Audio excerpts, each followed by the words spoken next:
Guardate che roba incredibile!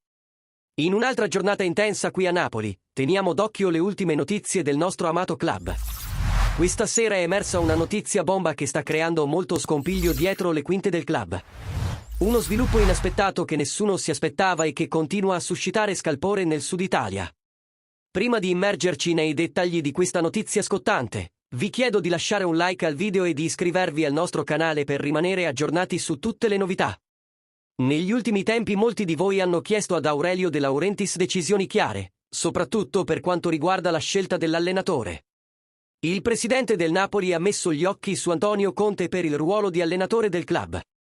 Secondo le fonti di Televomero, Conte è il principale obiettivo di De Laurentiis e per attirarlo a Napoli il tecnico potrebbe chiedere uno stipendio lordo di 15 a 20 milioni di euro.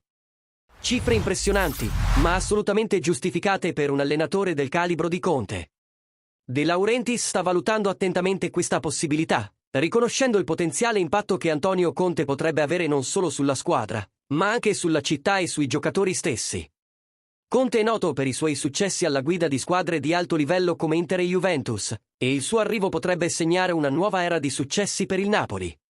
Tuttavia, non è solo l'aspetto finanziario a preoccupare. Conte vuole anche una squadra competitiva in grado di lottare per l'ambito titolo della Serie A, il famoso scudetto. Una condizione che De Laurentiis sta prendendo molto seriamente nel valutare questa opportunità per la prossima stagione. Ora vogliamo sentire il parere di voi, tifosi napoletani. Cosa ne pensate del possibile ingaggio di Antonio Conte? Sarebbe l'allenatore giusto per riportare il Napoli ai vertici del calcio italiano? Lasciate le vostre opinioni nei commenti. Non dimenticate di mettere mi piace al video, di iscrivervi al canale e di attivare la campanella per non perdere nessun aggiornamento.